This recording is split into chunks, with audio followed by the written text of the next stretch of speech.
lovelies, and welcome to day 14. We're halfway through. No, we're not. We're more than halfway through. I'm crazy.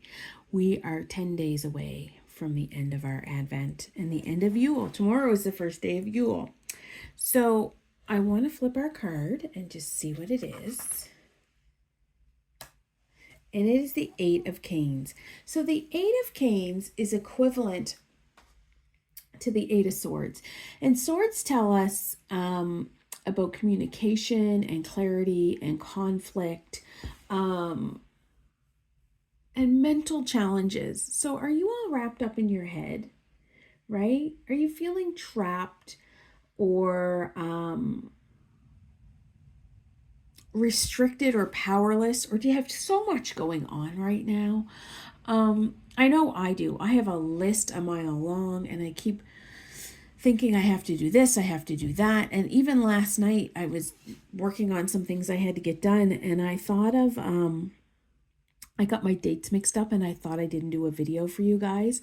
And I was so confused about the days, but that's just because I just have so much. I've taken so much on. So I want you to know some tips that I have done to let that go. Number one, I had my groceries delivered. I ordered them online so I don't have to go up and down the aisle and stand in line and all that craziness. Now, I did have to go to Costco and get a few things, and there were a few things I couldn't get, so I will have to go to the grocery store, but for 3 or 4 things, it's so much better than for, say, a huge Christmas order.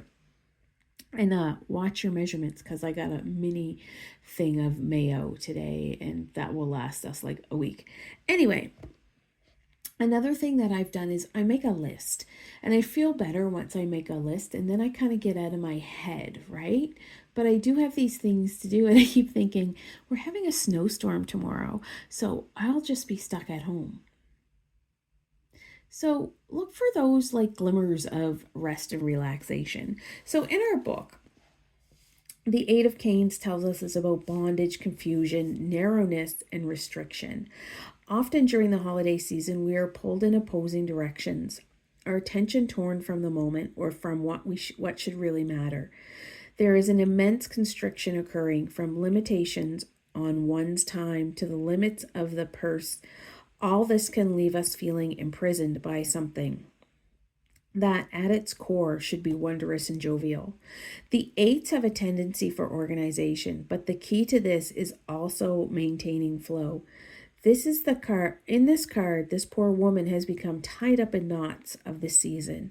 She has overspent, overcommitted herself, tried to do too much all at once. Multitasking only ever leads to disarray.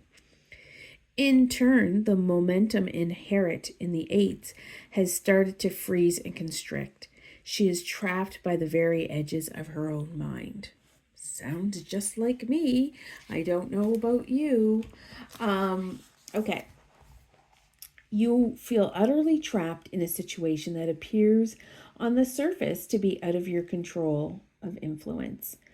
Cleft in twain, you no longer know which way to turn or run. So instead, you have been spinning endlessly in place, drilling yourself into the spot, and then tying yourself in knots. The initial energy that should have propelled you onwards is keeping you locked in a confusing, vicious circle of your own making. You are responsible for getting into this conundrum, so remove the blindfold and look for a way to return to the organized flow of the eights. That's a really good message for today, right? Where can you remove your blindfold and feel more empowered, right? I want you to think about that. I want you to ponder on that. That is your reading for today. I will be back tomorrow with another one. I wish you the magic of tarot.